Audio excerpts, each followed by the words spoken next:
کیا تم خیال کرتے ہو کہ غار اور لوح والے ہماری نشانیوں میں سے عجیب تھے؟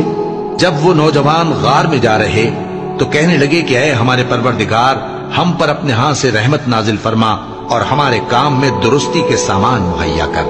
تو ہم نے غار میں کئی سال تک ان کے کانوں پر نیند کا پردہ ڈالے رکھا، یعنی ان کو سلائے رکھا۔ پھر ان کو جگہ اٹھایا تاکہ معلوم کریں کہ جتنی مدت وہ غار میں رہے دونوں جماعتوں میں سے اس کی مقدار کس کو خوب یاد ہے۔ ہم ان کے حالات تم سے صحیح صحیح بیان کرتے ہیں۔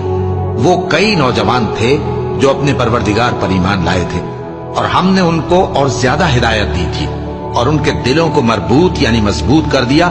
جب وہ اٹھ کھڑے ہوئے تو کہنے لگے کہ ہمارا پروردگار آسمانوں اور زمین کا مالک ہے، ہم اس کے سوا کسی کو معبود سمجھ کر نہ پکاریں گے۔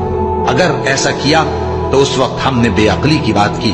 ان ہماری قوم کے لوگوں نے اس کے سوا اور معبود بنا رکھے ہیں، بھلا یہ ان کے معبود ہونے پر کوئی کھلی دلیل کیوں نہیں ہلاتے؟ تو اس سے زیادہ کون ظالم ہے جو اللہ پر جھوٹ باندھے؟ اور جب تم نے ان مشرکوں سے اور جن کی یہ اللہ کے سوا عبادت کرتے ہیں ان سے کنارہ کر لیا ہے تو غار میں چل رہو، تمہارا پروردگار تمہارے لیے اپنی رحمت وسیع کر دے گا اور تمہارے کاموں میں آسانی کے سامان مہیا کرے گا۔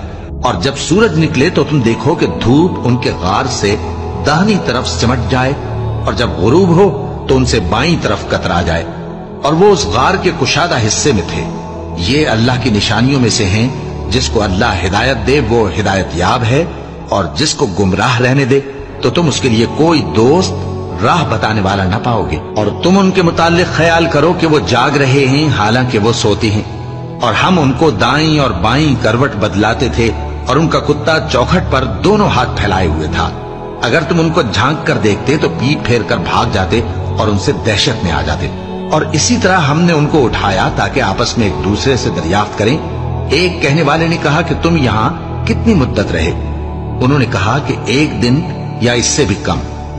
انہوں نے کہا کہ جتنی مدت تم رہے ہو تمہارا پروردگار ہی اس کو خوب جانتا ہے، تو اپنے میں سے کسی کو یہ روپیہ دے کر شہر بھیجو، وہ دیکھے کہ نفیس کھانا کون سا ہے تو اس میں سے کھانا لے آئے، اور احتیاط سے آئے جائے اور تمہارا حال کسی کو نہ بتائے۔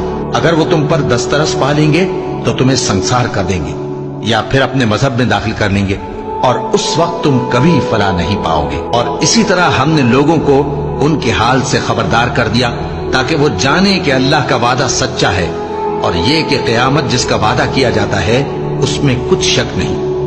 اس وقت لوگ ان کے بارے میں باہم جھگڑنے لگے اور کہنے